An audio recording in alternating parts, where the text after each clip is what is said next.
ओम अज्ञानतिमिरान्धस्य ज्ञानाञ्जनशलाकया चक्षुरुन्मीलितं येन तस्मै श्रीगुरवे नमः। श्रीचैतन्यमनोभीष्टं स्थापितं येन भूतले स्वयं रूपा कदा मह्यं ददाति स्वपदान्तिकम्। वन्देऽहं श्रीगुरो श्रीयुतापदकमलं श्रीगुरून् वैष्णवांश्च श्रीरूपं साग्रजातं सहगणा रघुनाथान्वितं तं सजीवं साद्वैतं सावधूतं परिजनसहितं कृष्ण चैतन्यदेवं श्रीराधा कृष्ण पादान् सहगण ललिता श्रीविशाखावतांश्च नमो विष्णुपादाय कृष्णपृष्ठाय भूतले श्रीमते भक्तिवेदांत स्वामिन् इति नामिने। नमस्ते सारस्वते देवे गौरवाणी प्रचारिणे विशेष शून्यवादी पाश्चात्य देशतारिणे वाञ्छाकल्पतरुभ्यश्च कृपा सिन्धुभैव च पतितानां पावनेभ्यो वैष्णवेभ्यो नमो नमः। जय श्री कृष्ण चैतन्य प्रभु नित्यानंद श्री अद्वैत गदाधर श्रीवासादि गौर भक्तवृंद। हरे कृष्णा कृष्ण कृष्ण हरे हरे हरे राम राम राम हरे हरे। हरे कृष्णा। आप सभी का हार्दिक स्वागत है आज के संध्याकालीन सत्र में। आज हम लोग भगवद गीता के एक सेक्शन से पढ़ाई करेंगे। ये अध्याय 6 में अर्जुन ने कृष्ण से बहुत ही महत्वपूर्ण प्रश्न पूछा और वो प्रश्न था कि मान लीजिए कोई व्यक्ति अपने भौतिक भोगों को साइड में रख के आध्यात्मिक मार्ग पे आता है। जैसे आप लोग कृष्ण भक्ति के मार्ग को आपने चुना है तो आप लोग अब कुछ नियमों का पालन करते हैं। जैसे आप लोगों ने मांसाहार छोड़ दिया, नशा करना, यहाँ तक कि चाय कॉफ़ी पीना भी छोड़ दिया।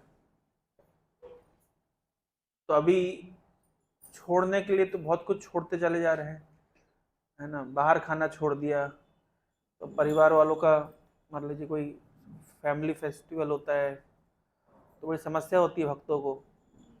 गृहस्थ भक्तों को अधिक समस्या होती है। हम लोग तो ब्रह्मचारी लोग हैं, हमें कोई खास समस्या नहीं है। जब मैंने पहली बार प्याज लहसुन छोड़ा था तो मेरे मित्र कहते थे और रिलेटिव कहते थे, अरे प्याज लहसुन नहीं खाओगे तो चलो नॉनवेज नहीं खाते, समझ आता है, प्याज लहसुन क्यों छोड़ रहे हो?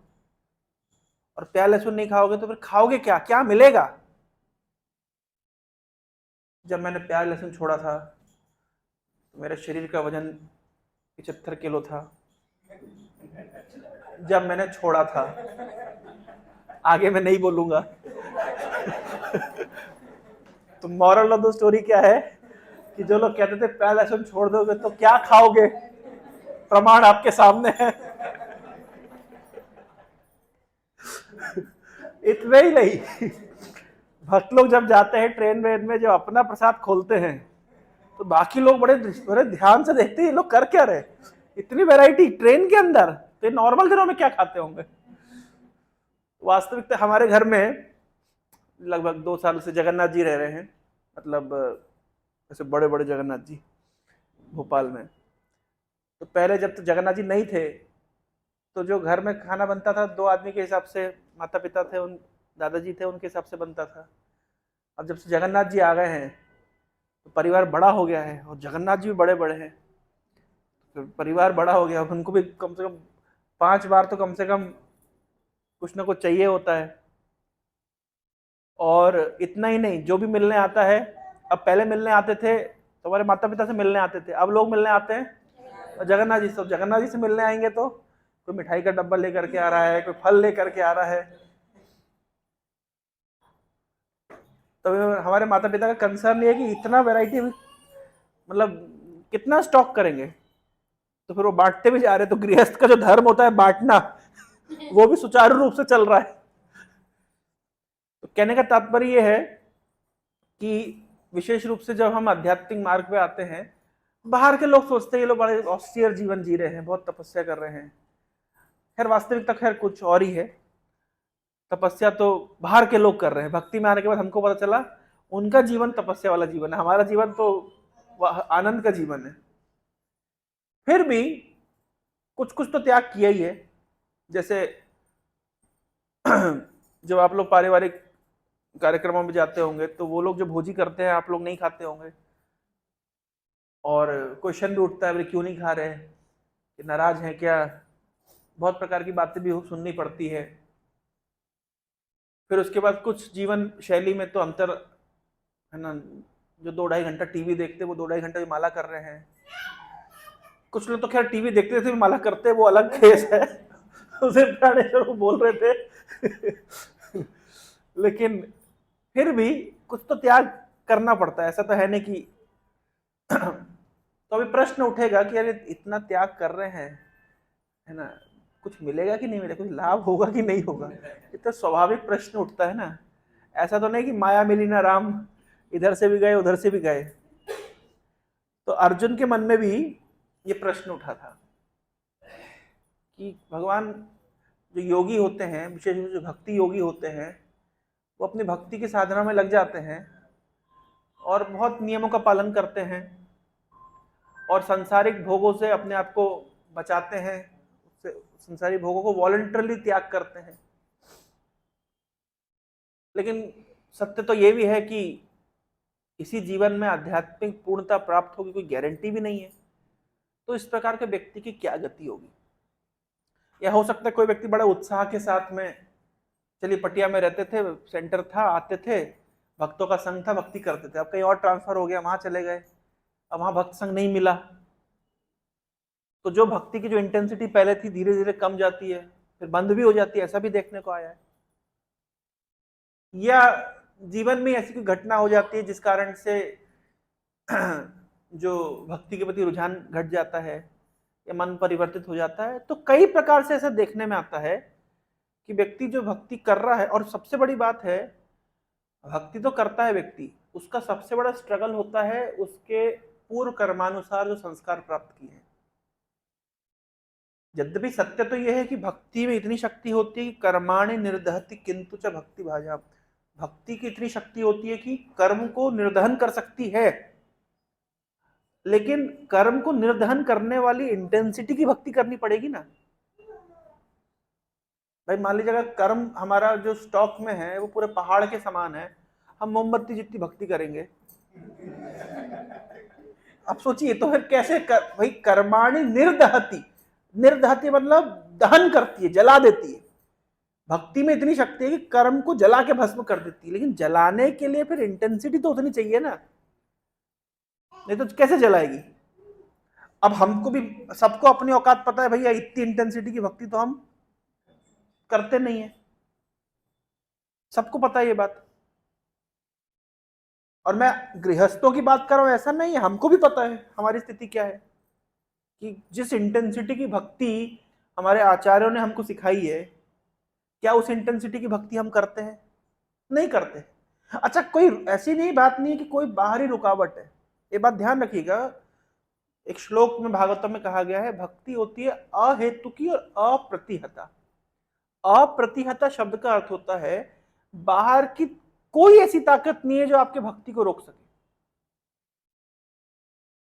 बाहर की कोई ऐसी शक्ति नहीं है, अगर कोई रोकता है तो हमारा खुद का मन। बाहर में किसी की शक्ति इतनी नहीं है। ऐसे ऐसे उदाहरण हम सुनते हैं भक्तों के जीवन के। इस्लामिक कंट्रीज में भक्त रहते हैं, पूरा परिवार से छुप करके अपनी गीता अपनी माला को, मतलब रात में जब सब सो जाएं तो कहां जमीन खोद करके उन्हें रखी होती है, उसको निकालते हैं, अपने 16 माला का जप करते हैं, अपने गीता अध्ययन करते हैं, सबके उठने के पहले वो बंद करके वापस से नॉर्मल जीवन जीते, क्योंकि पता चल जाएगा तो खत्म कर देंगे। ऐसे भी लोग भक्तों की हमने मतलब कहानियां सुनी हैं, ऐसे भी उदाहरण देखने को मिले हैं। तो वे लोग उतनी प्रतिकूल परिस्थिति में भी भक्ति कर रहे हैं। और फैक्ट तो यह है कि प्रतिकूल अवस्था में जो भक्ति की इंटेंसिटी होती है, जब सब कुछ अच्छा हो जाता है शायद उतनी इंटेंसिटी नहीं भी आती है। एक पुस्तक है जिसका नाम है सॉल्टेड ब्रेड। अगर आप लोग देखिएगा, इस तरह की दिखती है।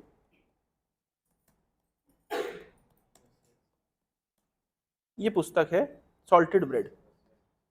इसमें किस प्रकार के स्ट्रगल्स हुए, जो भक्त रशिया में रहते थे उनके स्ट्रगल्स को लिखा गया है। ये पुस्तक मैंने पढ़ी है और मैं यकीन बता रहा हूं आप लोगों को, एक एक पेज पे इतने आंखों से आंसू गिरते हैं उनका स्ट्रगल सुन के, पढ़ के। और किस तरीके से भक्तों को टॉर्चर किया गया।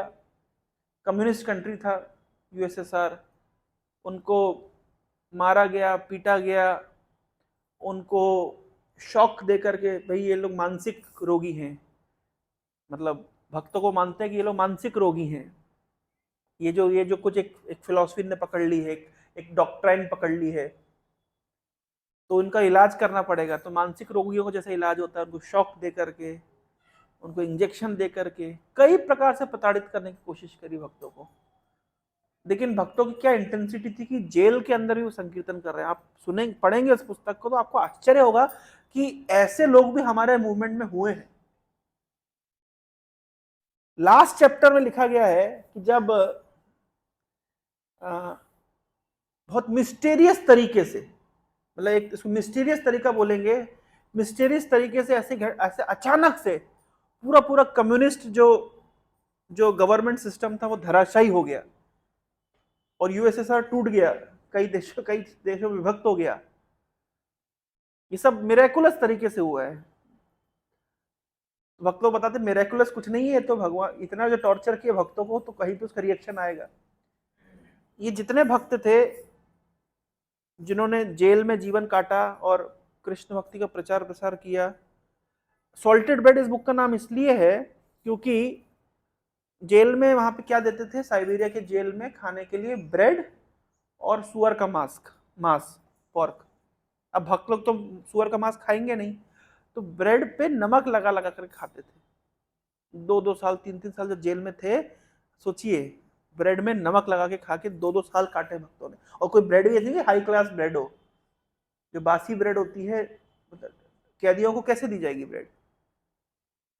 और माला कैसे करते थे, उसी ब्रेड को पानी में गीला करके गोल बनाते थे, अपने कपड़े में से धागा निकाल करके छोटी सी माला बना के जप करते थे, 16 माला का जप। जेल के अंदर रहते रहते दीक्षा प्राप्त करी भक्तों ने, लेटर के माध्यम से।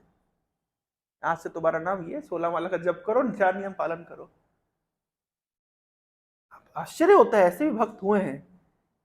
हम लोग को 16 माला पे लाने के लिए भक्तों को 4-4 5-5 साल खींच के लो 16 माला करो, 16 माला करो, दीक्षा लो, लगे हुए पीछे, तो भी आगे नहीं बढ़ते। और भक्त लोग वहां जेल के अंदर 16 वाला 4 नियम का प्रण लेकर के दीक्षा ले रहे हैं।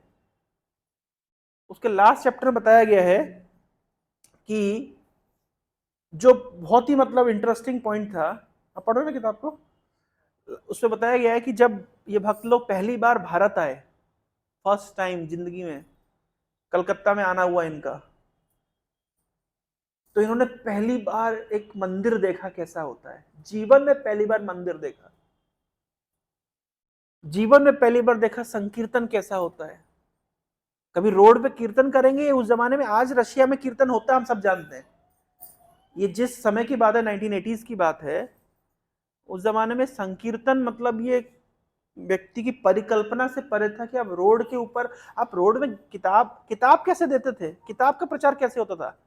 एक व्यक्ति, एक भक्त अपने हाथ से पूरी गीता लिखेगा, वो अपने फ्रेंड को देगा, फ्रेंड पढ़ेगा, भक्त बनेगा, वो अपने हाथ से गीता लिख के तीसरे फ्रेंड को देगा। ये था बुक डिस्ट्रीब्यूशन। गीता ले जाना अलाउड नहीं, आप गीता प्रिंटिंग नहीं कर सकते, ये नेशनल ऑफेंस है। उस परिस्थिति में भक्तों ने गीता हाथ से ले, सोचिए हम पढ़ नहीं पाते, वो हाथ से गीता लिख लिख के अपने दोस्तों को प्रचार कर रहे हैं। जब पहली बार भारत में आए तो उन्हें संकीर्तन देखा कैसा होता है, रोड पे भी नाच सकते, गा सकते हैं। और इतना ही नहीं, जब पहली बार इस्कॉन कोलकाता के अंदर ये लोग भक्त लोग गए, तो वहां पे जगन्नाथ जी का विग्रह है।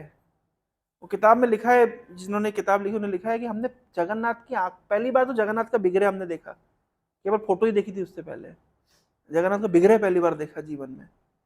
और हमने विग्रह को देख रहे हैं, विग्रह के सामने खड़े हम क्या देख रहे हैं, जगन्नाथ जी की आंखों से मोटे मोटे आंसू गिर रहे हैं। हम कहते हैं ना कि भक्तों का मतलब आलिंगन करने के लिए जगन्नाथ जी खड़े, कितने दूर से भक्त लोग आए हैं, क्या भक्ति होगी कि जगन्नाथ जी उनके स्वागत में और उसे आंखों से आंसू गिरा रहे कि मेरे भक्त लोग आए इतना स्ट्रगल करके।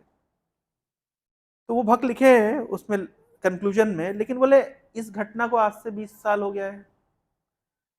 वो जो इंटेंसिटी हमारी उस समय थी जेल के अंदर, आजकल वो इंटेंसिटी नहीं आती है।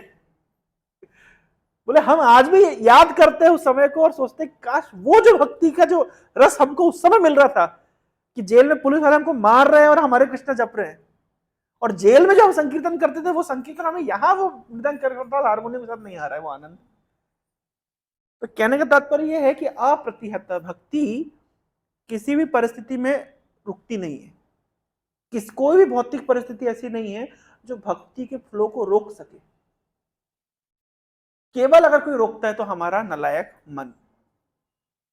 अगर कोई समस्या अगर है, आप देखिए शास्त्रों में ऐसे उदाहरण दिए गए हैं, अर्जुन को गीता भगवान कहां सुना रहे हैं? अच्छा, कुरुक्षेत्र में सुना रहे हैं। ये छोटी बात नहीं है, बड़ी बात। किस तरीके से आप समझिए इसको। हम लोग बोलते हैं प्रभु जी गीता पढ़ने का टाइम नहीं है। बुक डिस्ट्रीब्यूशन पे आप गीता प्रचार करते हो, लोग क्या बोलते हैं आपको? टाइम नहीं है। अर्जुन के तो बहुत टाइम था। जैसे कुरुक्षेत्र के युद्ध भूमि पे दोनों सेनाएं आमने सामने खड़ी है, शंख बज चुका है, होने वाला है। मतलब ऐसा नहीं कि जैसे अभी हम बोल रहे हैं कि भैया युद्ध वर्ल्ड वॉर 3 होने वाला है, 2-4 साल बाद होने वाला है। नहीं नहीं, होने वाला है मतलब शंख बज चुका है, मतलब धनुष लेकर के, भाले लेकर के, तलवार लेकर के दोनों पार्टी खड़ी हुई है। मतलब विद इन मूवमेंट सब गोला बारूद, बस ये पार्टी इसको अटैक करेगी, वो पार्टी उसको अटैक करेगी, विद इन मूवमेंट्स। उस समय कृष्ण बोल रहे हाँ भैया तेरे को गीता सुनाता हूं। आप वो अर्जेंसी का मूड देखिए। कोई अगर बोलता है कि मेरे पास टाइम नहीं है, तो आप जरा उस पर्टिकुलर सिचुएशन को इमेजिन करिए। टाइम नहीं है, अर्जुन के पास कितना टाइम था। आप कभी भी देखिए हमारे वैदिक शास्त्रों में सारा चीज एक्सट्रीम दिया गया है ताकि आपको एक्सक्यूज ना दे पाए। लोग कहते हैं भैया घर में भक्ति नहीं कर सकते। सबके पास ये उदाहरण है, प्रहलाद का एग्जाम्पल देख लीजिए। भाई हमारे स्टूडेंट लोग बोलते प्रभु जी घर में माता पिता भक्ति करना अलाउ नहीं करते। तुम्हारे पिताजी भक्ति करना अलाउ नहीं कर रहे, चलो हम समझ जाते हैं, अलाउ नहीं कर रहे हैं, केवल अलाउ मना कर रहे हैं भक्ति मत करो, इस्कॉन वालों के साथ उठना बैठना मत करो, इतना ही बोल रहे हैं ना। तुम्हारे पिताजी तुमको छत से तो नीचे नहीं फेंक दे रहे, कि हाथी के नीचे तो नहीं कुचलवा रहे हैं, तुम्हारे खाने जहर तो नहीं मिला दे रहे। केवल मना ही कर रहे हैं, थोड़ा डांट ही देते हैं, इतना ही करते हैं। लेकिन प्रहलाद के साथ क्या किया उसके पिता ने, ये तो इतिहास है। समझ रहे? तो क्यों ये एक्सट्रीम सिचुएशन, ये एक्सट्रीम सिचुएशन में अब भगवान अपने भक्तों को क्यों डालते हैं? ताकि कोई एक्सक्यूज ना दे। भगवान ने अपने भक्तों को इतनी एक्सट्रीम सिचुएशन में प्रचार के लिए डाल दिया रशिया में कि कोई कीट के आसपास वाला न बोल सकेगा प्रभु जी प्रचार नहीं होता, ताकि आप लोग ये एक्सक्यूज ना दे सकें। इसलिए वो भक्तों को भगवान ने ऐसी परिस्थिति में डाला कि पूरे विश्व के लिए एक एग्जाम्पल सेट हो जाए, ताकि कल को कोई बोले कि प्रभु जी कीट के पास बुक डिस्ट्रीब्यूशन करना कठिन है, कोई अगर बोल दे तो उसके बाद हम प्रमाण दे सकते भैया अगर यह कठिन है तो फिर उसका क्या कहना है। समझ पा रहे हैं? तो भगवान हमारे हमेशा क्या करते हैं, अपने भक्तों को ऐसी परिस्थिति में डालते हैं, एक्सट्रीम सिचुएशन में। तो वास्तविकता यह है कि भक्ति को कोई रोक नहीं सकता, केवल हमारा ही मन है जो हमें भक्ति करने नहीं देता है, एक्सक्यूज देता है। परम पूज्य राधानाथ महाराज बताते हैं कि जो भक्त नहीं है उनके लिए माया बोलती है भक्ति मत करो। जो भक्त नहीं है उनके लिए माया क्या बोलती है, भक्ति मत करो।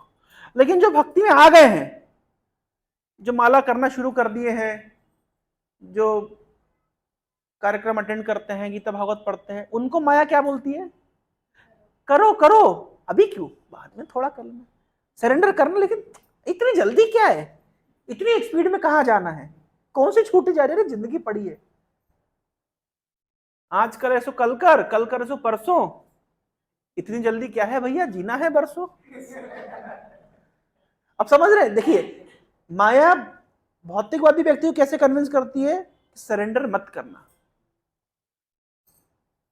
लेकिन भक्तों को कैसे कन्विंस करती है, सरेंडर करो, हम थोड़ा ना मना कर रहे सरेंडर करो, इतनी जल्दी क्या है, कुछ दिन बात कर लेना।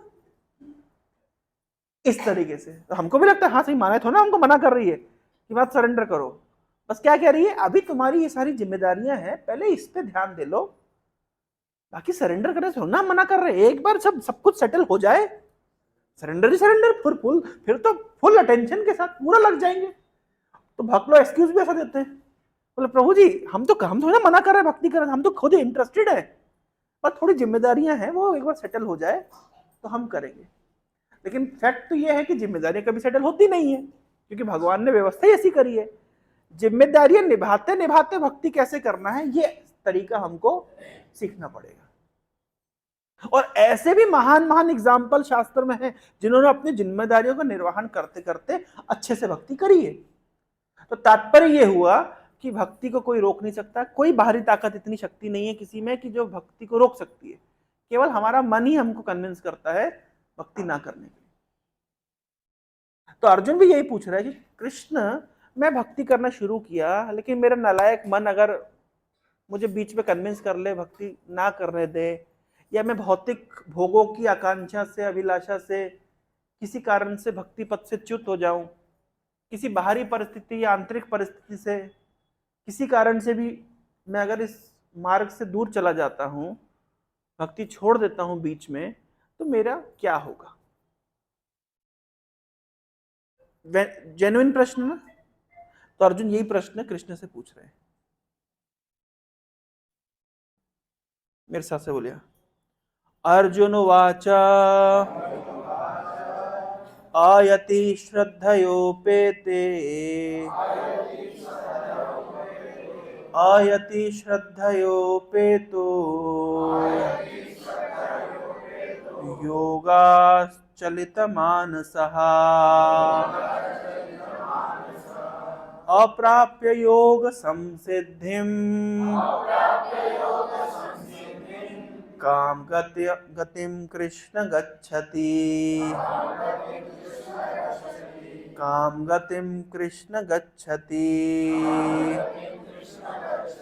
आयति श्रद्धयोपेते, श्रद्धयोपेतो योगश्चलितमानस अप्राप्य योग संसिद्धिम, योग की समसिद्धि, सिद्धि प्राप्त नहीं करिए, भक्ति योग में समसिद्धि पूरी पूरी सिद्धि प्राप्त नहीं करी है और बीच में ही छोड़ दिया है। काम गतिम कृष्ण गच्छति, कृष्ण वो उनकी गति क्या होगी, वो कहाँ जाएंगे, इधर से भी गए, ना संसार का भोग भोग पाए, ना ही भक्ति में भी आगे बढ़ पाए। उनका क्या होगा?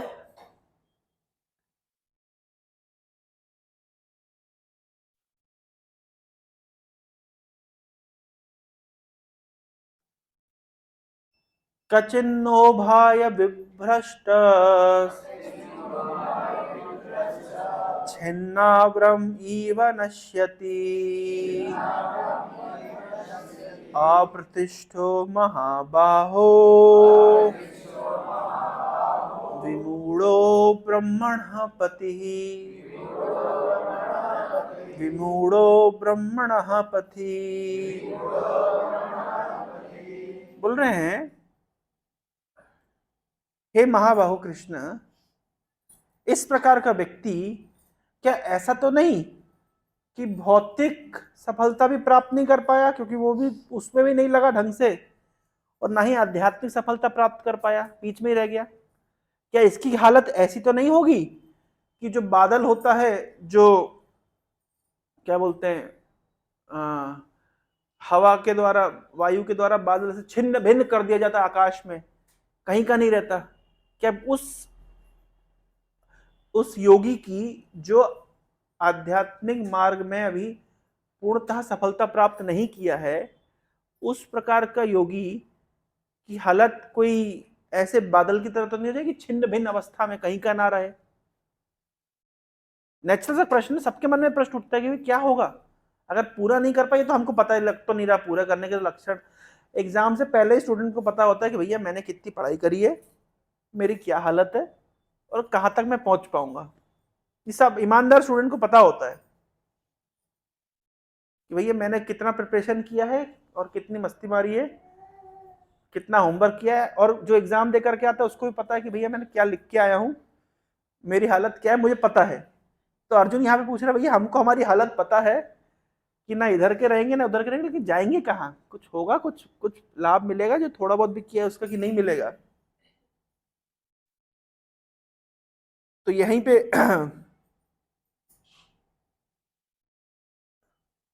यहाँ पे लिख रहे proper example, a cloud in the sky sometime deviates from a small cloud and joins a big one. कभी कभी एक बादल है तो बादल से एक छोटा बादल टूट करके दूसरे बड़े बादल को ज्वाइन कर लेता है। लेकिन या तो वो बादल अगर जुड़ जुड़ के बड़ा बादल बन जाए, घना बादल बन जाए, तो बारिश भी करेगा। लेकिन अगर वो छोटा बादल से टूट करके छोटा बादल को वायु खींच के ले जाए, तो वो ना इधर का रहा ना उधर का रहा, और इवेंचुअली वो इतने बड़े आकाश में कहीं खो जाता है, कोई गति नहीं। So if one cannot join the big one, then it is blown away by the wind and becomes a non-entity in the vast sky. वो इतने बड़े आकाश में छोटे से बादल को क्या? तो भाई उसी प्रकार से जो व्यक्ति योग के मार्ग पे चला, लेकिन उसने अभी तक सिद्धि प्राप्त नहीं करी, तो फिर वो कहीं बचता है या खत्म? क्या स्थिति उसकी होती है? अब भगवान उसका उत्तर देंगे। एतन्मे संशयं कृष्ण छेतुम अर्हसि अशेषतः तुदन्यया संशयास्यस्य छेता नहि उपपद्यते। एतन में संशयम कृष्ण, हे कृष्ण मेरा ये संशय है, कृपया इस संशय को आप क्या करिए, दूर करिए। पर जब आप ही दूर क्यों करिए? क्योंकि मुझे नहीं लगता कि आपके अलावा और कोई दूर करने की क्षमता है किसी की। इसलिए आपसे पूछ रहा हूं, आप ही बताइए क्या हालत होगी उस अनसक्सेसफुल योगी की।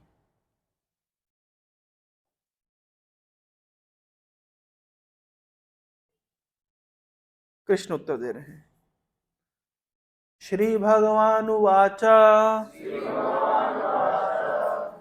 पार्थ नैवेह नामुत्र विनाशस्तस्य विद्यते। नाहि कल्याण कृत कश्चित् दुर्गतिम तात गच्छति। कृष्ण कह रहे हैं देखो अर्जुन, जो कल्याण के मार्ग में लगा है, जो शुभ कार्य में लगा है, जो पवित्र कार्य में लगा है, दुर्गतिम तात गच्छति न, कभी भी उसकी दुर्गति नहीं होती। पहले तो ये समझ लो, अगर कोई व्यक्ति इस कल्याणकारी कार्य में लगा है, सभी कार्यों में सबसे कल्याणकारी कार्य है भगवान की भक्ति। अगर कोई भक्ति योग जैसे कल्याणकारी कार्य में लगा है, ये बात तो गारंटी है कि उसकी दुर्गति नहीं होती, कभी नहीं होती। पार्थ नहीं वेह नामुत्र, इस जीवन में भी दुर्गति नहीं होती और अगले जीवन में भी दुर्गति नहीं होती। इस जीवन में भी दुर्गति नहीं होती किसकी? जो कल्याणकारी कार्य में लगा है। और कौन सा कल्याणकारी कार्य? भक्ति योग रूपी कल्याणकारी कार्य में लगा है। ना इह, इस जीवन में भी, और ना मुत्र, अगले जीवन में, परवर्ती जीवन में भी। नहीं कल्याणकृत कश्चित, जो भी कल्याणकृत कार्य, कल्याण के कार्य में लगा है, शुभ कार्य में लगा है, मंगलमय कार्य में लगा है, उसकी दुर्गति नहीं होती। ये भगवान क्या कह रहे हैं? भगवान के श्रीमुख से भगवान गारंटी दे रहे हैं। ये गारंटी है, गारंटीड सक्सेस है। आज नहीं तो कल एक बार लग गया है। एक प्रभुपाद जी एक परपट में लिखते हैं, having once begun Krishna forcibly drags devotee towards perfection.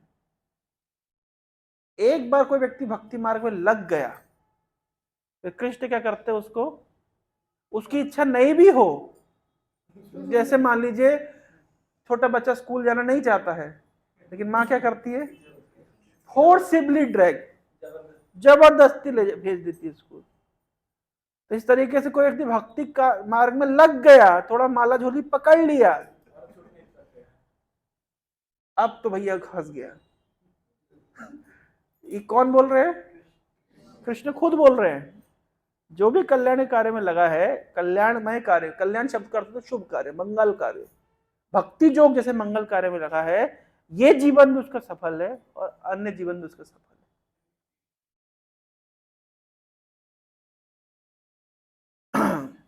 पहले भगवान ने 2-3 श्लोक क्या बोले हम सुन लेते हैं, उसके बाद मैं इसको और थोड़ा सा डिटेल समझाऊंगा। अच्छा, तो क्या गति होती है ये सुन लेते हैं। अगर इस जीवन में भक्ति योग में लगा, किसी कारण से भक्ति योग छोड़ दिया, उसका क्या होता है? तो भगवान बता रहे हैं, प्राप्य पुण्य कृताम लोकान उषित्वा शाश्वती समहा शुचिनाम श्रीमताम गेहे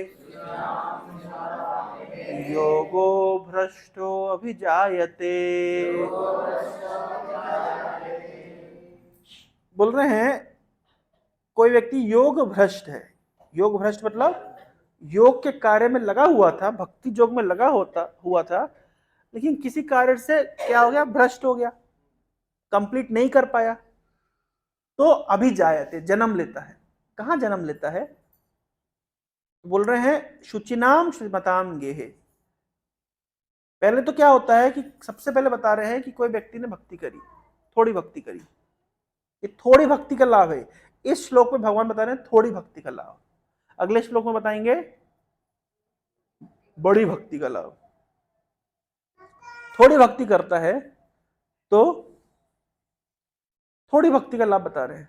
प्राप्य पुण्य कृतान लोकान, उन लोकों में जाता है जो लोग बहुत पुण्य अर्जित करने के बाद जाते हैं। यानी कहां जाता है? स्वर्गलोक। स्वर्गलोक मतलब उच्च लोक। प्राप्य पुण्य कृतान लोकान, ऐसे लोकों में जाता है जहां पे कौन पहुंच पाते हैं? जो लोगों ने पुण्य किया है वे लोग पहुंच पाते हैं। प्राप्य पुण्य कृतान लोकान। और वहां पे क्या करता है, घूम के आ जाता है, केवल साइट सीइंग करके आ जाता है। जैसे हम लोग जाते हैं नंदन कानन 2 एक घंटे के लिए घूम आते, ऐसे घूम के आता है? नहीं नहीं, वहां पे क्या करता है, बहुत लंबे समय तक, शाश्वती समः, मतलब शाश्वत काल तक, मतलब शाश्वत तो इस संसार में तो शाश्वत कुछ भी नहीं है, भौतिक संसार में शाश्वत कुछ भी नहीं है, लेकिन शाश्वती समः, इतना लंबा समय तक, कई जन, मतलब कई सौ साल, कई हजार वर्ष, कई लाख वर्ष, लगभग शाश्वत जैसा समझ लीजिए, सालों तक क्या होता है, प्राप्त पुण्य कृताम लोकान, पुण्यशाली लोगों के यानी स्वर्ग लोकों में एंजॉय करता है, लॉस में नहीं जाता है, थोड़ी भक्ति करने वाला, ज्यादा भक्ति की तो बात ही नहीं हुई है, थोड़ी कोई भक्ति करते तो उसका लाभ बता रहे हैं। प्राप्त पुण्य कृताम लोकान उचित्वा शाश्वती समा, उसके बाद खत्म भाई पुण्य, स्वर्ग लोक में अगर पुण्य खत्म हो जाता है तो व्यक्ति कहां जाता है, क्षीणे पुण्य मृत्यु लोकम विशंति, पुण्य क्षीण होने के बाद व्यक्ति मृत्यु लोक में, धरती लोक में वापस आता है।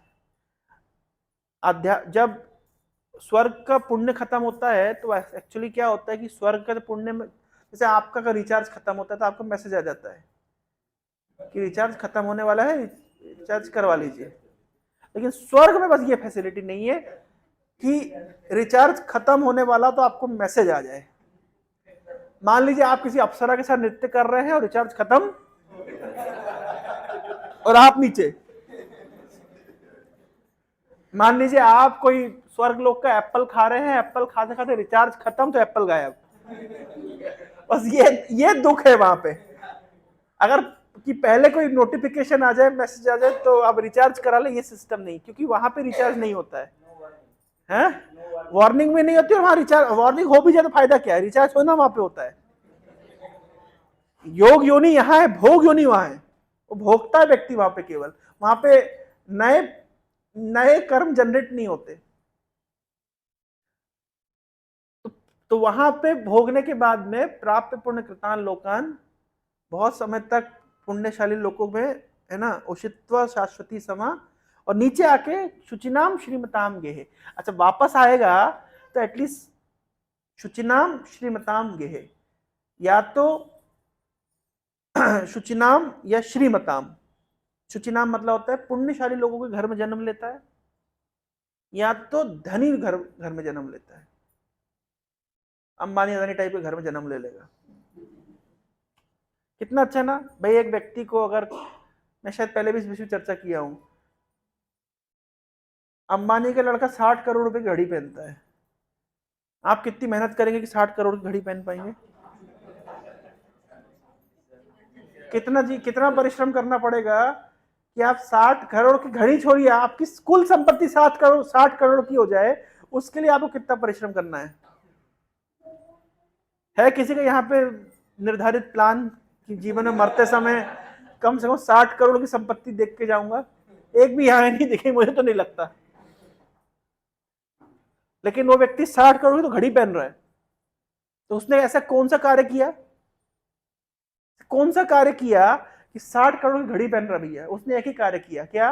अंबानी के घर में जन्म लिया, एकमात्र कार्य। अब समझ रहे हैं आप, हम कहते हैं कर्म, लोग क्या करते हैं, बहुत सिंपल तरीका है, मैं नहीं मानता कर्म के सिद्धांत, मैं नहीं मानता पुनर्जन्म को, लोग बड़े सरलता से इसको काट देते हैं बिना सोचे समझे। लेकिन आप सोचिए, कोई व्यक्ति नॉर्थ कोरिया में जन्म लिया है, सोचिए जरा क्या उसने किया होगा, ऐसा कौन सा पाप किया होगा, किसका दिल दुखाया होगा, किसको कष्ट दिया होगा, कि किसकी हाय लगी होगी उसको कि उसने जन्म लिया कहां पे, नॉर्थ कोरिया में। सोचिए जरा, या किसी ने अफगानिस्तान में स्त्री शरीर में जन्म लिया होगा, सोचिए जरा क्या किया होगा उस व्यक्ति ने। हम बोल देते कि हम पाप पुण्य नहीं मानते, हम कर्म का फल नहीं मानते। मैं एक बार ट्रेन में आ रहा था, मैंने एक भिखारी देखा, ऐसा नहीं कि वो अंधा था, उसकी आंखों का सॉकेट ही नहीं था, मतलब ये पूरा स्किन ही था केवल, सॉकेट ही भगवान ने नहीं दिया कि ये नहीं कि चलो ऑपरेशन करके कोई पुटअप कर ले, वो भी सिस्टम नहीं है, स्कोप ही नहीं छोड़ा। क्या किया होगा उस व्यक्ति ने ऐसा? हम आए दिन देखते लोगों के जीवन, हम किस प्रकार के लोग कितना कितना प्रकार के से कष्ट पा रहे हैं। इसलिए कभी कभी हॉस्पिटल जाके थोड़ा घूम के आना चाहिए, क्या चल रहा है थोड़ा संसार में, कष्ट थोड़ा सा तो देख करके आना चाहिए, थोड़ा देखना चाहिए कि लोग कैसे कैसे जिंदगी काट रहे हैं। तो क्या किया होगा उनने ऐसा जो ऐसी जिंदगी जी रहे हैं? हालांकि ये बात ध्यान रखिए, भगवान की कपिल देव जी तीसरे स्कंद में बोल रहे हैं, माया शक्ति भगवान की इतनी प्रबल है, व्यक्ति नरक में भी रह करके अपने आप को सुखी समझ सकता है। जैसे उदाहरण के तौर पे आप झुग्गी झोपड़ी में देखेंगे, अब बोले ये लोग कैसे जीते हैं, कैसी जिंदगी होगी इनकी, पर वो लोग खुश हैं, वो लोग खुश हैं अपनी जिंदगी में। जैसे आप लोग अपने 2 BHK 3 BHK के मकान में खुश हैं, अंबानी अदानी देखते होंगे तो क्या देखते होंगे, ना माचिस के डब्बे में रहते हैं, लेकिन आप लोग भी खुश हैं और वो भी खुश हैं। और उनको जब देवता लोग देखते होंगे, क्या जिंदगी काट रहे हैं और अपने आप को बड़ा रही समझते हैं। और देवता लोग को जब ब्रह्मा जी देखते होंगे, बोले तुम लोग क्या सुख है तुम्हारे स्वर्ग में।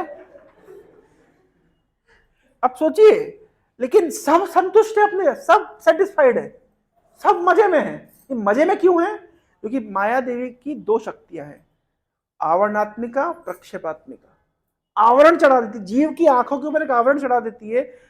मतलब प्रभुपा जी लिखते हैं, प्रभुपा जी गीत में लिखते हैं कि आदमी हॉस्पिटल में पड़ा हुआ है, हाथ पैर टूटे हुए हैं, सलाइन चढ़ा हुआ है, टंगा हुआ है, उससे पूछो कैसे हो, बोलते ठीक हूं।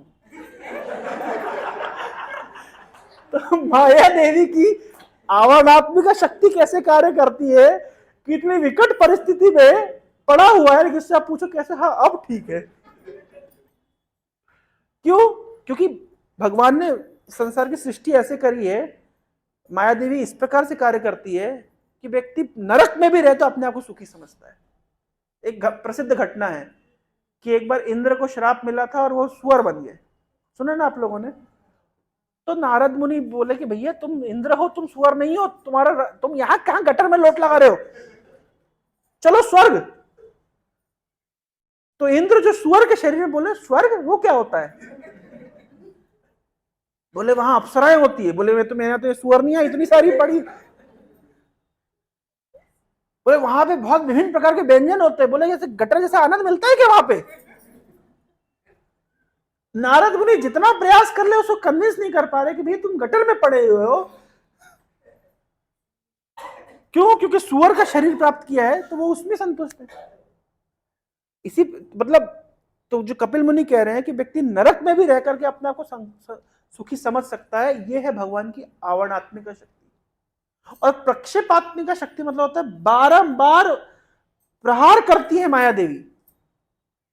भगवान की माया शक्ति बारंबार जीव को मारती है, पीटती है, लेकिन ऐसा आवरण चढ़ा हुआ है फिर भी उसको समझ नहीं आता कि मैं चाटे खा रहा हूं।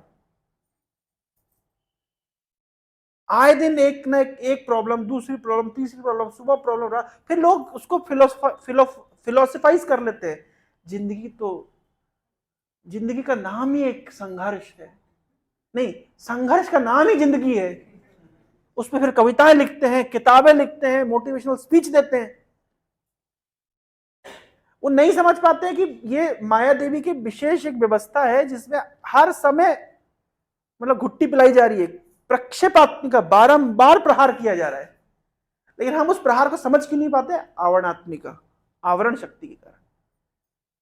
मतलब चाटा मारती है, सॉरी बोल देती है, चाटा मारती है, फिर सॉरी बोल देती है। तो हमको वो चाटे का फील पता ही नहीं चलता, तीखा खाते मीठा खा लेते तो लगता है कि हाँ सब सेटल हो गया। ये भगवान ने सृष्टि को ऐसे बनाया है। तो हम कहां से वहां पहुंच गए? तो बहुत सालों तक जीव क्या होता है, मैं बता रहा था शुचिनाम, मैं बता रहा था कर्म, मैं बता रहा था कि भाई व्यक्ति कर्म फल एग्जिस्ट करता है, नहीं तो क्यों कोई व्यक्ति इतना धनी परिवार में जन्म ले रहा है, कोई गरीब परिवार में जन्म ले रहा है, किसी को पढ़ने लिखने के विभिन्न साधन मिलते हैं, किसी को नहीं मिलते हैं, किसी को अच्छा स्वास्थ्य मिलता है, कोई जिंदगी भर बीमार रहता है। किसी को अच्छी मानसिक परिस्थिति अवस्था मिलती है, किसी को अजीबोगरीब मानसिक अवस्था मिलती है। क्यों होता है? ये सब कुछ कर्मानुसार होता है। फैक्ट तो जो ये है कि व्यक्ति कर्म को भस्म करने की शक्ति रखता है अगर भगवान की भक्ति करे तो, पर उतनी इंटेंसिटी की भक्ति करता नहीं है।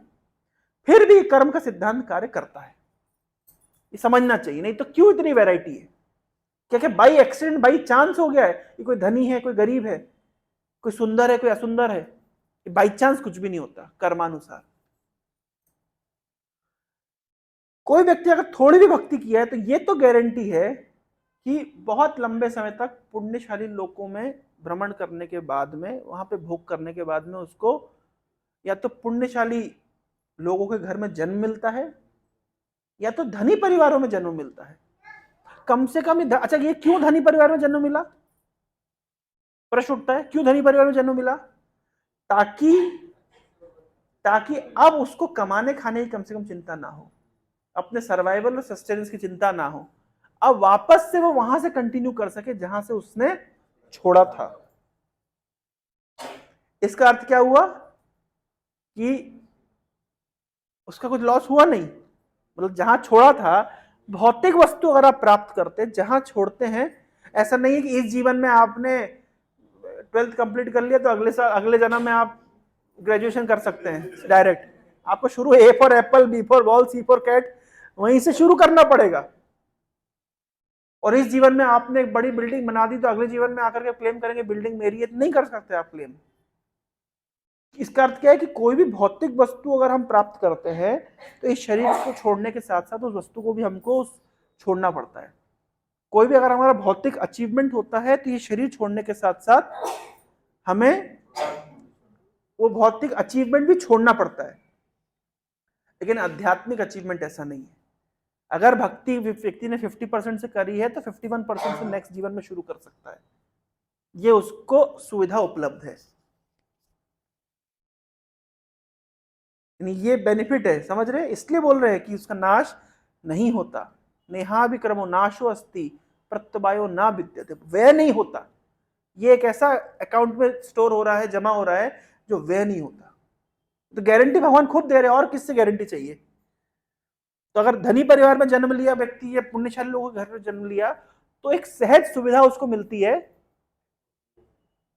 कि वो वापस से अपनी आध्यात्मिक जर्नी शुरू कर सकता है। और ये तो किसके लिए बोला गया? किसके लिए बोला गया ये वाला? जो थोड़ा भक्ति करता है। जो ज्यादा भक्ति करता है उसके विषय में क्या कहना है? उसके विषय में क्या कहना है? तो बोल रहे हैं अथवा योगिनामेवा कुले भवति धीमताम् एतद्धि दुर्लभतरम् लोके जन्म यदृशम् अथवा योगिनामेव कुले भवति धीमताम् एतद्धि दुर्लभतरम् लोके जन्मयदृशम्। थोड़ी भक्ति किया तो धनी परिवार में जन्म लेगा या पुण्यशाली लोगों के घर में जन्म लेगा। उससे पहले बहुत लंबा समय तक स्वर्ग आदि लोकों में उसको सुख भोग करने का अवसर मिलेगा। ये थोड़ी भक्ति का बेनिफिट है। और अगर कोई व्यक्ति ज्यादा भक्ति किया, मतलब काफी हद तक आगे बढ़ गया था, 70-80% कर लिया था, 20% ही बचा था, उसके साथ क्या होगा? तो बोल रहे हैं इस प्रकार का व्यक्ति भक्तों के घर में जन्म लेता है। इस प्रकार का व्यक्ति जो ऑलरेडी भक्ति योग में लगे हुए हैं ऐसे परिवारों में जन्म लेता है। क्यों ऐसे परिवारों में जन्म लेता है? आप लोग देखते होंगे वो जो टीवी, इंस्टाग्राम पे और यूट्यूब पे बहुत वायरल है, भक्त भागवत। भक्त भागवत को देख करके नहीं लगता वो तो मृदंग उठा के बजाने लगता है। कब सीखा वो? कब सीखा होगा? इस जीवन में तो नहीं सीखा होगा। जो वो श्लोक कोट करता है इस जीवन में नहीं कोट कर रहा, वो तो पुराना उसने सीखा हुआ है।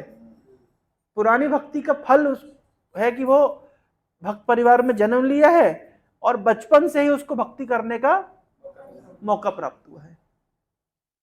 तो भगवान कह रहे हैं एतद्धि दुर्लभतरम, इस प्रकार का जन्म कैसा है? दुर्लभतर, दुर्लभ, दुर्लभ, दुर्लभतर, दुर्लभतम, दुर्लभतरम, मतलब सुपरलेटिव डिग्री में बोल रहे हैं। इस प्रकार का जन्म सबसे दुर्लभ, सबसे दुर्लभ है। लोके जन्म यदृशम, इस प्रकार का जन्म। किसका जन्म? भक्तों के परिवार में जन्म लेना और बचपन से ही भक्ति करना, इस प्रकार का जन्म कैसा है? दुर्लभ धर्म। तो देखिए आंसर दे दिया भगवान ने। कम भक्ति करने का लाभ, स्वर्ग लोक आदि में, उच्चतर लोकों में भ्रमण करने के पश्चात पुण्यशाली परिवारों या धनी परिवारों में जन्म मिलता है, ताकि वहां जहां पे भक्ति छोड़ी थी वहां से शुरू कर सकता है। और कोई व्यक्ति अगर काफी भक्ति किया हुआ है तो डायरेक्ट नेक्स्ट एक्सेस उसको मिलता है भक्त परिवार में, और भक्त परिवार में आगे चल के वो अपनी भक्ति कंटिन्यू करके अपना कोर्स कंप्लीट कर सकता है। इस प्रकार से तो अर्जुन का जो प्रश्न था कि अर्जुन का प्रश्न था कि इस प्रकार के व्यक्ति क्या गति होती है जो भक्ति मार्ग में लगा हुआ है लेकिन बीच में छोड़ दे।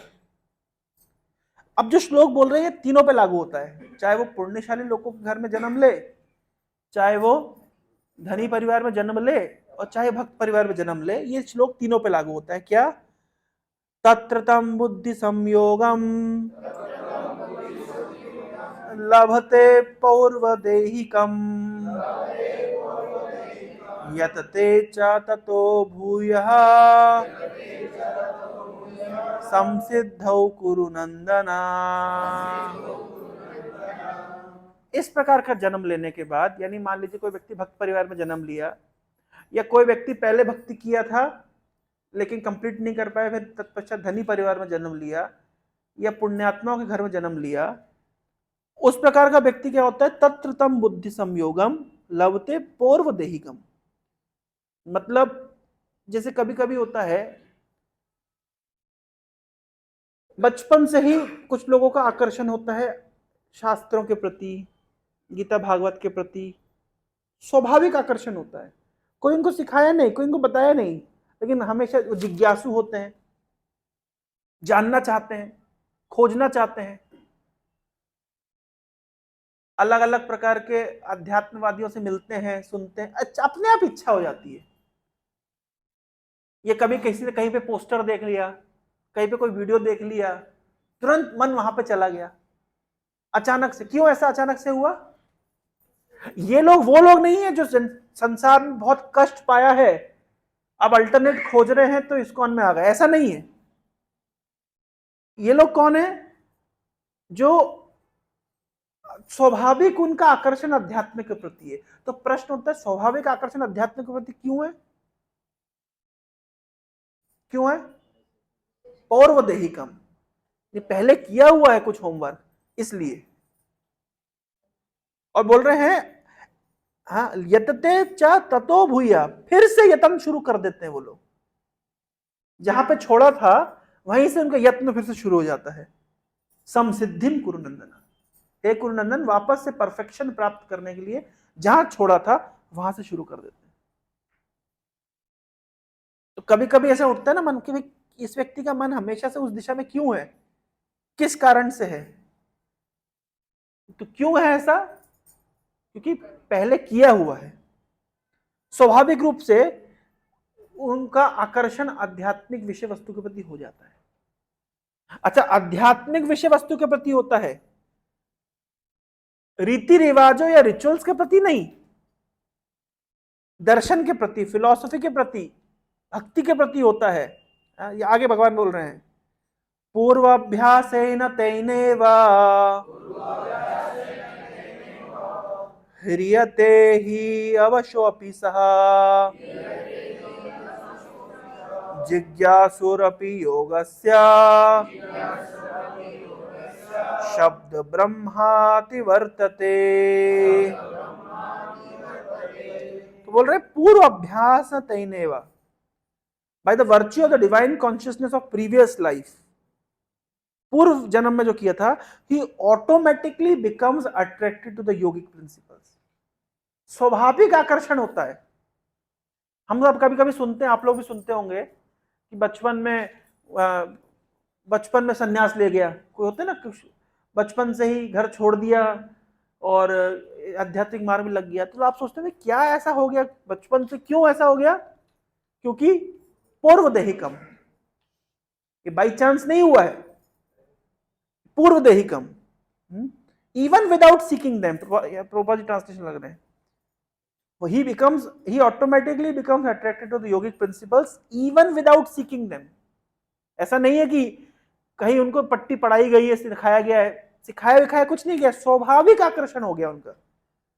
और जिज्ञासुरपि योगस्य, इन सच एन इंक्विजिटिव ट्रांसेंडेंटलिस्ट, ये जिज्ञासु होते हैं, बचपन से क्वेश्चन पूछते हैं, इनकी जिज्ञासा होती है आध्यात्मिक विषय वस्तु को लेकर के, धर्म के ऊपर, भगवान कौन है, भगवान एक है तो इतने सारे धर्म क्यों हैं, सही मार्ग क्या है, शास्त्रों में क्या लिखा है, स्वाभाविक। ये क्यों होता है? पूर्व देहिकम। अच्छा, सबके लिए लागू होता है, शुचिनाम श्रीमताम के है उनके लिए भी लागू हो रहा है, और जो लोग भक्ति काफी कंप्लीट कर लिए और थोड़ी ही बची है उनके लिए भी लागू हो रहा है।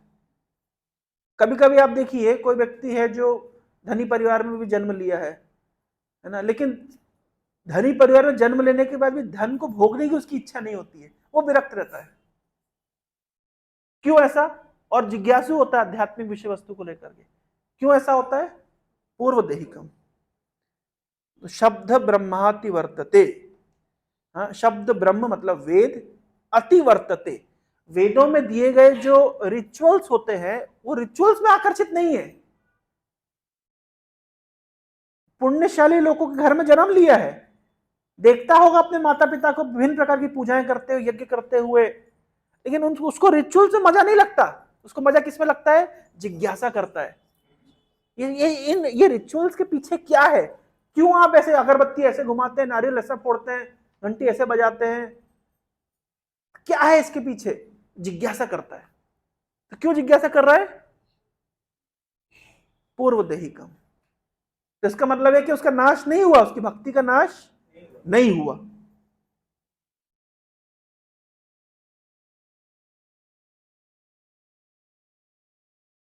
और इस प्रकार से जब योगी, है ना, श्लोक ये लास्ट है सेक्शन का श्लोक,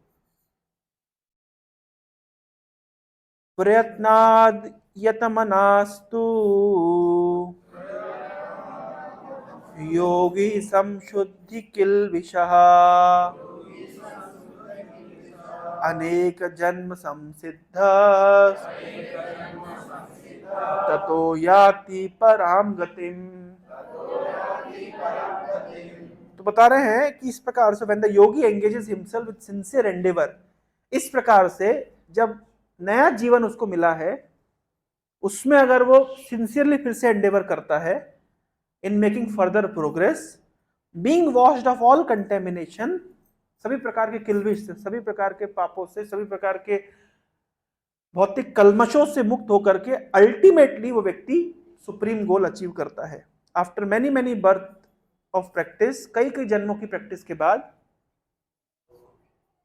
उसको अल्टीमेटली सुप्रीम डेस्टिनेशन प्राप्त होता है। इसका अर्थ क्या हुआ? इसका अर्थ क्या हुआ? इसका अर्थ यह हुआ कि जो भी भक्ति उसने करी थी उसका नाश नहीं हुआ। अब मैं दो एक स्टोरी बता करके एंड करूंगा, प्रमाण करते हुए कि शास्त्रों में ऐसा कोई प्रमाण है, ये तो सिद्धांत है, क्या शास्त्रों में ऐसा कोई प्रमाण है तो पूर्व जन्म में भक्ति करी है और इस जन्म में काम आ गई? हाँ, भरत महाराज और ध्रुव का प्रीवियस इतिहास पता है आपको? प्रीवियस इतिहास है ना, तो ध्रुव महाराज का प्रीवियस इतिहास नहीं। मैं पूछ रहा हूं ऐसा एग्जाम्पल दीजिए कि पूर्व जीवन में भक्ति करी हो, इस जीवन में लाभ पाया हो। तो एक तो एग्जाम्पल माता जी ने दिया भरत का, दूसरा नारद मुनि, तीसरा प्रहलाद। प्रहलाद का पूर्व जन्म पता है आपको? सुना है आपने पूर्व जन्म के विषय में?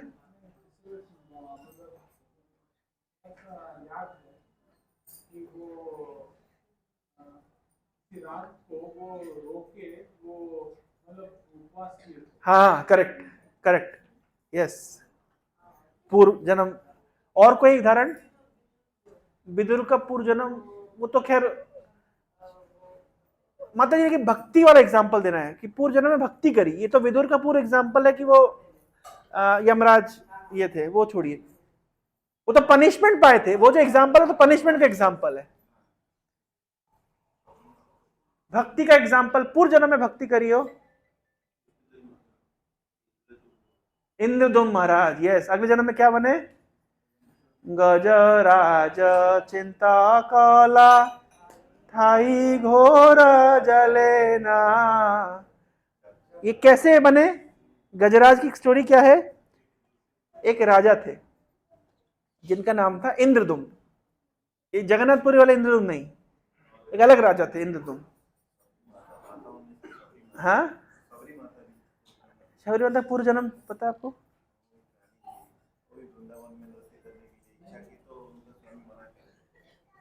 कोई शास्त्र है इसका, ये लोक कथा है? शास्त्र से देखेंगे तो मैं इंद्रदुम्न महाराज की कथा बताता हूँ। इंद्रदुम्न नाम के एक राजा थे, और ये क्या कर रहे थे, ये बहुत अच्छे भक्त थे, लेकिन इन्हें छोटी सी गड़बड़ करी जिसके कारण इन्हें श्राप मिला और इन्हें हाथी बनना पड़ा। गड़बड़ क्या करी जानते हैं? है? हाँ, तो इंद्रदुम्न महाराज एक राजा थे और भगवान की भक्ति में सदैव लगे रहते थे। तो जब सदैव भगवान की भक्ति में लगे रहते थे, तो एक दिन भगवान की भक्ति में इतना मग्न थे कि महाराज के दरबार में आए अगस्त ऋषि। और अगस्त ऋषि कब आए, कब बैठे और कब चले गए, ये बात इंद्रदुम्न को पता ही नहीं चल पाई। क्यों पता नहीं चल पाई? इसलिए पता नहीं चल पाई क्योंकि ऐसा नहीं था कि इंद्रदुम्न निग्लेक्ट कर रहे थे अगस्त को, या इंद्रदुम्न दिखा रहे थे अगस्त को, जानते हो मैं कितना बड़ा भक्त हूं, इतना बड़ा, इतना एब्जॉर्ब्ड हूं मैं कि आप कब आए और कब गए मुझे पता ही नहीं। ऐसी कोई भावना नहीं थी। वो नेचुरली इतना भगवान की भक्ति में उनका एब्जॉर्प्शन था कि उन्हें पता ही नहीं चला कि अगस्त ऋषि कब आए।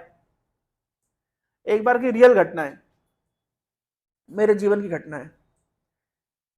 मैं उज्जैन में पढ़ाई करता था, फिर मेरा जॉब लग गया, मैं गुड़गांव चला गया, पास आउट हो गया था। तो एक बार मैं एक वीकेंड पे वापस आया, तो हमारा जो यूथ सेंटर था, तो मैंने कहा कि मैं थोड़ा यूथ सेंटर जाऊंगा और हमारे जूनियर लोगों के साथ मिलूंगा, जूनियर स्टूडेंट्स के साथ में। तो एक जूनियर स्टूडेंट जब मैं गया तो वो बैठ करके ऐसे घुसा और ऑल्टर के सामने बैठ कर जप कर रहा है, और वो इतना गंभीरता से जप कर रहा है कि मैं आया, मैं रुका, मैं घूम फिर वहां पे रहा हूं, लेकिन वो उसका ध्यान ही नहीं है, वो तो पूरा जप में एब्जॉर्ब्ड है।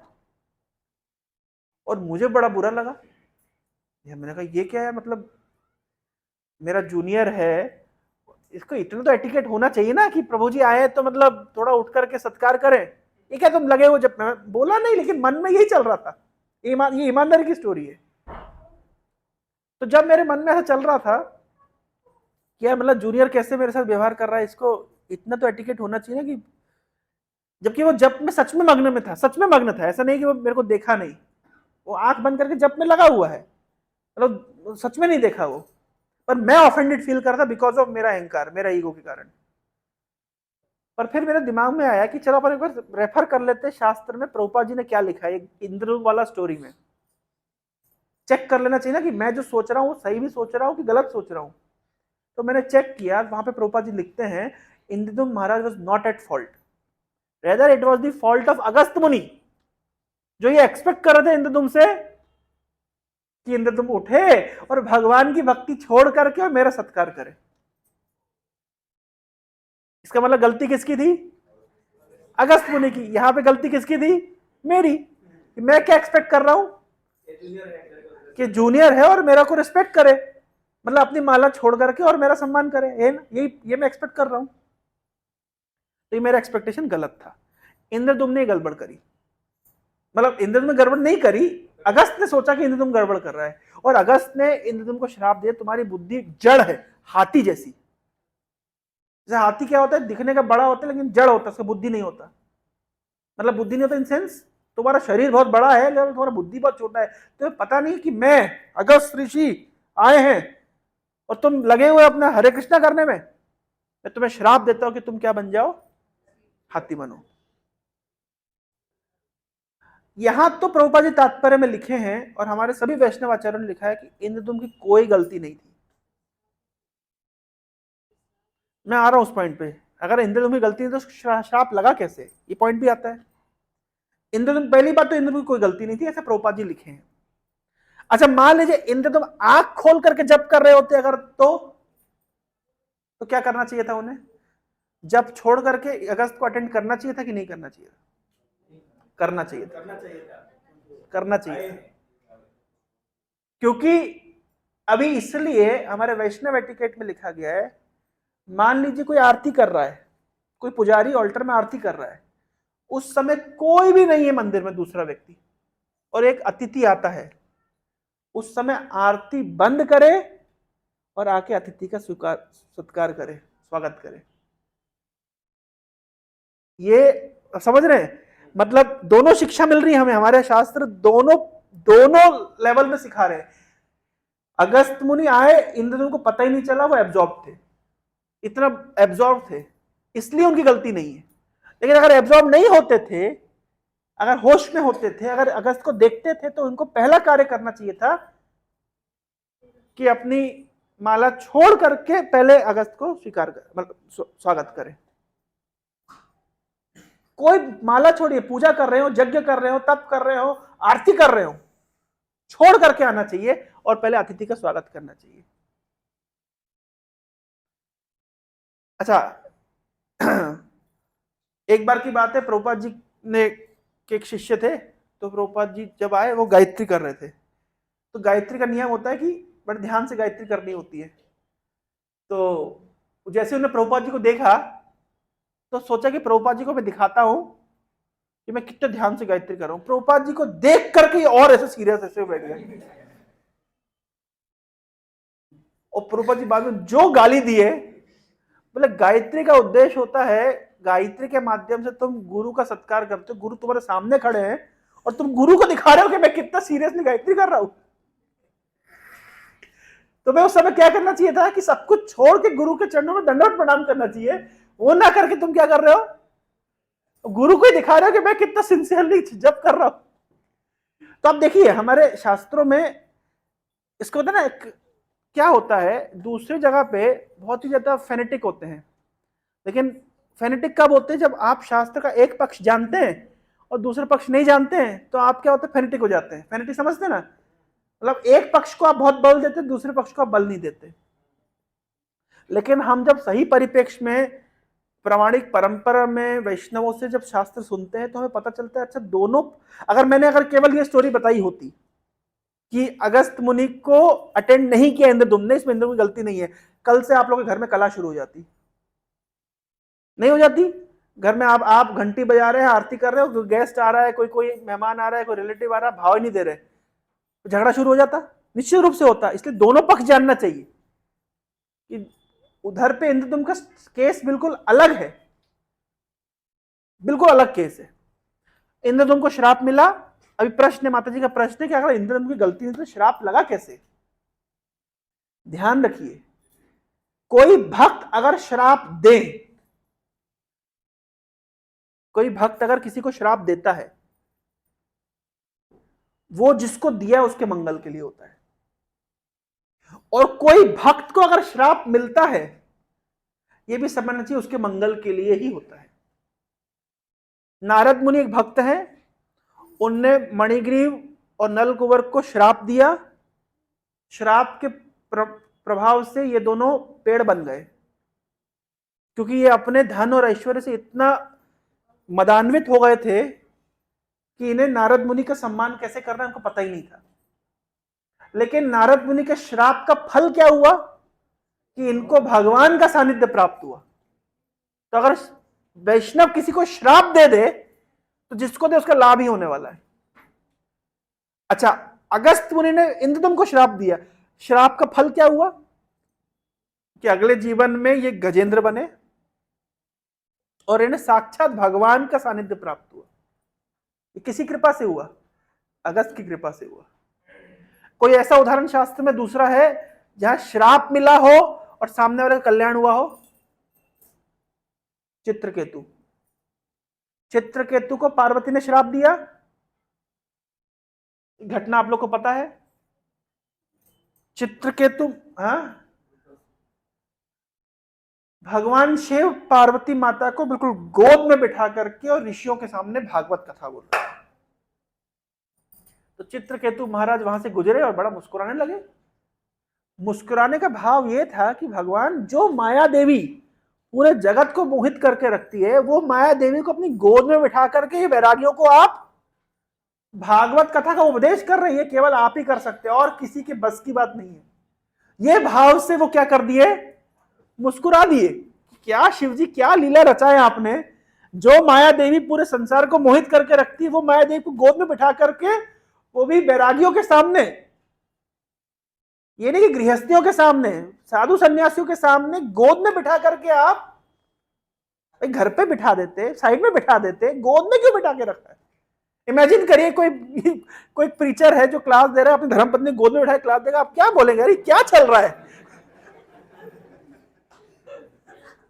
लोग पटिया सेंटर की कितनी बदनामी करेंगे यहाँ। ये तो यही भाव से चित्रकेतु महाराज हंस दिए। अरे आपकी तो यहाँ लीला चल रही है, लोग क्या बोलेंगे कि वैरागियों को कथा, ऋषि मुनियों साधु संन्यासी सामने कथा चल रही है और शिव जी धर्मपत्नी गोद में बिठा के रखे, तो मुस्कुरा दिए। वो तो शिव जी को सामने जो मुस्कुराए, शिव जी की कीर्ति का गान करते हुए मुस्कुराए। पार्वती माता ऑफेंडेड हो गई, बोले तुमको समझते कौन हो अपने आप को, तुम्हें पता नहीं शिव जी कौन है? तो शिव जी समझा रहे, अरे पार्वती देखो, सुनो। अरे सुनना क्या है, इसमें कोई अकल ही नहीं है। अरे पार्वती ऐसी कोई बात नहीं, अरे कैसी, मुझे मत बताइए कैसी बात है, मैं जानती हूं कैसी बात है।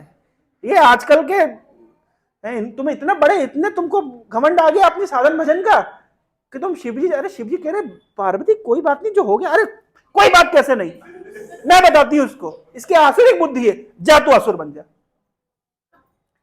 अब चित्रकेतु महाराज की तो कोई गलती नहीं थी, वो तो जबरदस्ती पार्वती जी ने श्राप चिपका दिया। लेकिन अब चित्रकेतु में इतनी शक्ति है कि पार्वती को भी श्राप दे सकते हैं, लेकिन चित्रकेतु महाराज ने कोई रिएक्शन नहीं दिया। अपने विमान से उतरे, माता पार्वती और शिव जी की परिक्रमा करी, उनको प्रणाम किया और खुशी खुशी श्राप को स्वीकार कर लिया। तो ये तब शिव जी पार्वती को बोल रहे, देखा पार्वती, वैष्णवों का महान गुण, इसको कहते हैं वैष्णव, इसको कहते हैं नारायण परा। भगवान नारायण के जो भक्त होते हैं इतनी शक्ति रखते कि तुमको भी, तुमने कर्ज दिया, ये काउंटर कर्ज कर सकते थे, लेकिन कुछ नहीं बोले। तुम्हारे श्राप को इन्होंने स्वीकार किया और ये बोल के स्वीकार किया, अगर मां बच्चे को कुछ प्यार करे कि चाटा मारे, दोनों ही केस में बच्चे का लाभ होता है। मैं इसको स्वीकार करता हूं। और वो चित्रकेतु महाराज बने वृत्तासुर, जिसको बाद में इंद्र से युद्ध हुआ, तत्पश्चात सीधे भगवान के धाम जाने का अवसर प्राप्त हुआ। तो चित्रकेतु महाराज भगवान के धाम वैसे नहीं जा रहे थे, कि पार्वती का श्राप ऐसा लगा कि जिसके फल स्वरूप इनको डायरेक्ट भगवान के धाम जाने का अवसर प्राप्त हुआ। तो तात्पर्य यह है कि अगर कोई वैष्णव को श्राप मिलता भी है तो उसका मंगल ही होता है। कोई भगवान की ये भगवान का एक माध्यम होता है कि एक भक्त के जीवन में ऐसी परिस्थिति आती है जिसके फल स्वरूप उसका कल्याण हो। तो इंद्रदुम्न के जीवन में जो घटना हुई, गजेंद्र बने, और गजेंद्र होकर के भी, लेकिन ये पूर्व जन्मानि अनुशिक्षितम, पूर्व जन्म में जो इन्होंने याद रखे थे, जो मंत्र तंत्र जो भी इन्होंने भक्ति करी थी, उनको याद थी, वो स्तुति करके उन्होंने भगवान को प्रसन्न कर लिया। और दूसरा उदाहरण दिया गया भरत महाराज का। भरत महाराज का केस तो और यूनिक केस है, वो सुना करके मैं अपने वक्तव्य को विराम दूंगा। भरत महाराज की घटना हम सब जानते हैं कि भरत महाराज के साथ क्या हुआ कि जो भरत महाराज पूरे पृथ्वी के एक छत्र सम्राट थे और अपनी युवा अवस्था में अपने परिवार को छोड़ करके, अपने राज्य को छोड़ करके और ये जंगल में चले गए, किसके लिए गए? भगवान की भक्ति करने के लिए। इनसे अगर कोई पूछे कि भाई आप किसके आश्रय पे छोड़ के गए सबको, ये आपने राज्य छोड़ दिया, क्या मान के छोड़ा? आपने यही मान के छोड़ा कि भगवान देखेंगे, जो पूरे विश्व का पालन पोषण करते हैं, मेरी प्रजा का पालन पोषण भी वही करेंगे और मेरे परिवार का पालन पोषण भी वही करेंगे, यही भाव से छोड़ के चले गए। लेकिन वहां क्या हुआ? एक हिरण के बच्चे को प्रति आकर्षण हो गया, और इतना आकर्षण हो गया कि हिरण का बच्चा कहीं जाए तो सोच रहे कोई शेर तो नहीं खा गया, आज इसको भोजन मिला कि नहीं मिला। जो व्यक्ति पूरे राज्य को छोड़ करके आ गए ये सोच करके कि पूरे पृथ्वी का पालन पोषण करने वाले विश्वंभर भगवान वो पालन पोषण करेंगे, वो ये नहीं सोच पा रहे हैं वो हिरण का पालन पोषण भी तो वही करेंगे। यहां पे दो भाव है, कभी हम लोग विस्तार से इस विषय पर चर्चा करेंगे, लेकिन एक भाव यह है कि एक साधक की दृष्टि से देखा जाए तो भरत महाराज के साथ क्या घटना हुई? भरत महाराज ये अकेले रहते थे, इनको गाइड करने वाला कोई नहीं था। अगर किसी ने याद दिला दिया होता कि भरत जी आप पूरे विश्व को छोड़ करके आए, पूरा राज्य छोड़ के आए, पूरी प्रजा छोड़ करके आए, ये सोच करके कि भगवान पालन पोषण करेंगे, आप यहां पे एक हिरण से आसक्त हो रहे हैं, थोड़ा ध्यान रखिए, आपका साधन भजन डिस्टर्ब हो रहा है। पर कोई उनको याद दिलाने वाला वहां पे था ही नहीं, तो इसलिए वहां पे एक साधक के लिए इंपॉर्टेंट हो जाता है, भक्त संग में रहता है तो भक्त याद दिला देते हैं, आजकल आपकी चैंटिंग कमजोर हो गई है, क्वालिटी घट रही है, ज्यादा सो रहे हैं आप, थोड़ा वीक हो रहा है आपकी साधना, थोड़ा सा वर्कआउट करिए। आजकल सेंटर में भी आप ज्यादा सेवा नहीं देते हैं, पहले जैसे देते थे। तो भक्त क्या करते हैं? याद दिला सकते हैं। भरत महाराज को तो याद दिलाने वाला कोई नहीं था, एक यहां पे एक साधक की दृष्टि से। लेकिन भरत जिस परिस्थिति में, जिस अवस्था में थे, उस अवस्था में किसी का पतन नहीं होता, तो भरत का पतन कैसे हो गया? कभी कभी भगवान क्या करते हैं, अपने भक्तों को ऐसी परिस्थिति में डालते हैं। भरत का पतन होना नहीं था, जिस स्तर पे वो थे उस स्तर से किसी का पतन नहीं होता, लेकिन भरत का पतन हुआ भगवान के हस्तक्षेप से। प्रश्न उठता है क्यों पतन हुआ? भगवान क्यों कभी कभी अपने भक्तों को ऐसी परिस्थिति में डालते हैं? क्यों इंद्रदुम्न को ऐसी परिस्थिति में डाले? क्यों चित्रकेतु को ऐसी परिस्थिति में डाले? क्यों भरत को ऐसी परिस्थिति में डाले? इसलिए डाले कि जब भक्त अपनी भक्ति की पोजीशन से एपरेंटली नीचे गिरता है और फिर जो वो भक्ति की उसकी इंटेंसिटी बढ़ती है, और कितनी बढ़ती है, तो विश्वनाथ चक्रवर्ती ठाकुर लिखते हैं कि भरत महाराज की भक्ति की जो इंटेंसिटी थी, जो भरत के शरीर में जितनी इंटेंसिटी थी, जड़ भरत के शरीर में 100 गुना अधिक भक्ति थी उनके हृदय में। ये 100 गुना का इजाफा कैसे हुआ? ये भगवान कभी कभी अपने भक्त को क्या करते हैं, उसके एपरेंट भक्ति की पोजीशन से उसको नीचे गिराते हैं। इसलिए कभी किसी भक्त को, कोई भक्त अगर तथाकथित अपनी भक्ति की पोजीशन से नीचे आ जाता है तो उस पर हंसना नहीं चाहिए, उसको जज नहीं करना चाहिए, उसको कमेंट नहीं करना चाहिए। क्यों नहीं करना चाहिए? क्योंकि हमको नहीं पता कि भगवान उसके साथ क्या खेल खेल रहे हैं। भगवान तो देखिए लीलामय है, सबके साथ लीला करते हैं। भगवान किस समय किस व्यक्ति के साथ कैसी लीला कर रहे हैं उन्हें पता नहीं, हमें तो पता नहीं, हम कौन होते कमेंट करने वाले। बहुत सारे आप देखिए अभी इस्कॉन कई भागों में विभक्त होता जा रहा है, एक ऋत्विक मूवमेंट कहलाता है, जहां पे बोलते हैं कि हम बहुत सारे प्रभुपाद जी के शिष्य जिनको गुरु बनाया था प्रभुपाद जी ने, उनका पतन हो गया, और उनके एंटायर फिलॉसफी, उनका डिस्कशन शुरू होता है इस बात से कि उनका तो पतन हो गया, उनका तो पतन हो गया, वो तो अपने संन्यास आश्रम से गिर गए। तो अभी प्रश्न उठता है कि जो वो गिर गए, वो गिर गए, वो गिर गए, वो गिर गए, इसका मतलब क्या है? इसका मतलब है कोई भी गुरु बनने के योग्य नहीं है, गुरु तो भैया प्रभुपाद जी को ही मान लो और चलने दो। ये ऋत्विक फिलॉसफी है। लेकिन अगर आप इस लीला को ध्यान से पढ़ें और इसमें आचार्यों की कमेंट्री को देखें, तो भगवान कभी कभी अपने भक्तों को जान करके गिराते हैं। ये भगवान और भक्त के बीच का मामला है और इसमें कोई थर्ड पार्टी कमेंट करने की योग्यता नहीं रखती है, क्योंकि ऐसे जितने भी भक्तों का तथाकथित रूप से पतन हुआ है, हम इस्कॉन के 50 साल के इतिहास में देख रहे हैं, जिस भी भक्त का तथाकथित पतन भी हुआ है, अंत काल में उसने भगवान को जिस इंटेंसिटी से प्राप्त किया है, वो इंटेंसिटी शायद हम कल्पना भी नहीं कर सकते। इसका अर्थ क्या है? इसका अर्थ क्या है कि भगवान जो ये जो तथाकथित पतन है, तथाकथित फॉल डाउन है, तथाकथित स्लिप है, ये भगवान की विशेष व्यवस्था है। तो इसलिए, और अगर मान लीजिए सपोज करिए तथाकथित पतन है, पतन भी है, तो भी तो अगले जन्मों में उसको भक्ति करने का सुअवसर मिलेगा, ये तो गीता भगवान स्वयं कह रहे हैं। तो हम कौन होते हैं जज करने वाले? तो पहला नियम हमें ये पालना रखना चाहिए कि एज अ डिवोटी हम किसी दूसरे की डिवोशनल लाइफ के ऊपर कमेंट करने वाले कोई नहीं है, क्योंकि हमें नहीं पता कि आज जो भक्त हम जिस भी स्टैंडर्ड का दिख रहा है, कल वो कितना महान आचार्य बन के उभरे, हमें नहीं पता।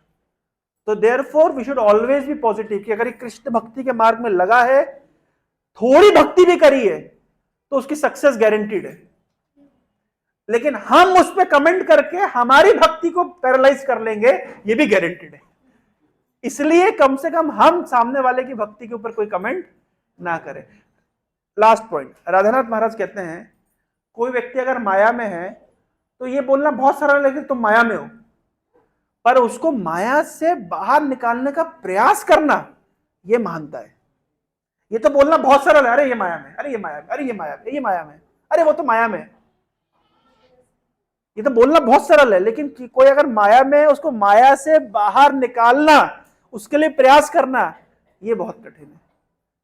तो एज अ डिवोटी कम्युनिटी हमें किसी पे कमेंट करना कि तू माया में है, उससे फार बेटर प्रयास होना चाहिए कि कैसे हम उस व्यक्ति को माया से बाहर निकालने के लिए प्रयास करें। हम देखते हैं अपनी आंखों के सामने कि बहुत सारे भक्त हमसे दूर चले जाते हैं, तो क्या हम इजी मार्ग क्या है? उस पर कमेंट करना। लेकिन कठिन मार्ग क्या है? जगन्नाथ जी के सामने जाकर उसके लिए प्रार्थना करना कि भगवान, वो व्यक्ति आज भक्ति मार्ग से दूर चला गया है, आप कृपया करके उसको भक्ति मार्ग में वापस लेकर के आइए। तो कमेंट करना इज फार इजी थिंग, कोई भी कर सकता है, लेकिन भगवान के सामने प्रार्थना करना, यह महानता का लक्षण है। हरे कृष्णा कृष्णा कृष्णा हरे हरे, हरे राम राम राम हरे हरे। श्रील प्रभुपाद की